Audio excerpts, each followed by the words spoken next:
More senior politicians in Niger were arrested on Monday as the leaders of a military coup defied international calls to restore democratic rule and reinstate ousted President Mohamed Bazoum.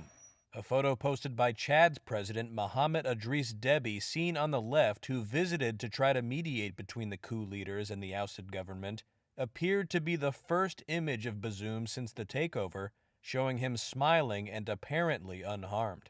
The coup has sent shockwaves across West Africa, pitting Niger's former Western allies against the likes of Russia and other junta leaders in the region. There's a lot of speculation at this point.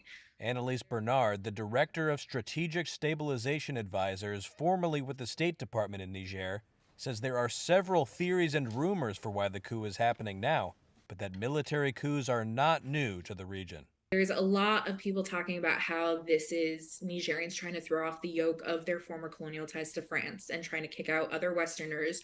There's also talk that Russia is behind this. We do not have any evidence that that's the case. What we are seeing, obviously, is that the civilian population, specifically in Niamey, the capital, is very loud right now about anti-French and anti-Western sentiment. There's obviously, we've seen the Russian flags circulating in some of the protests in the streets.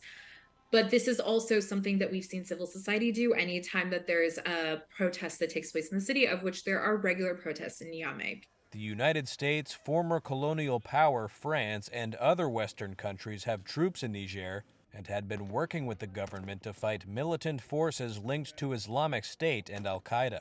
And the coup has raised fears for the security of the region.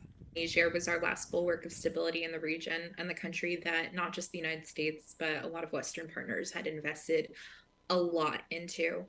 And if Russia does get involved in this one, it undermines, let alone fully dislodges, Western efforts and certainly alliances across the entire Sahel belt. And that is really significant. It was very hard, obviously, when that came true in Mali and seems to be coming true in Burkina Faso as well. But Niger seems like the last, bulwark of stability before we lost all contact with that entire region. And there's a sense, obviously, within Washington that, if Russia is present, it's a very binary relationship. There cannot be a presence of the United States there when Russia's there. I think that relationship becomes quite binary. So I think that's also kind of the big concern, and certainly. The juntas of neighboring Burkina Faso and Mali voiced their support for the coup on Monday and warned that any military intervention in Niger will be considered a declaration of war against their countries, too. Meanwhile, Yevgeny Prigozhin, the head of Russia's Wagner mercenary group, has welcomed the coup in Niger and said his forces were available to restore order. The Kremlin, for its part, said on Monday that the situation in Niger was, quote, cause for serious concern, and called for a swift return to constitutional order. A United States official on Monday said the coup had not been fully successful and that there was still an opportunity to reinstate Bazoum. France and Germany echoed those comments.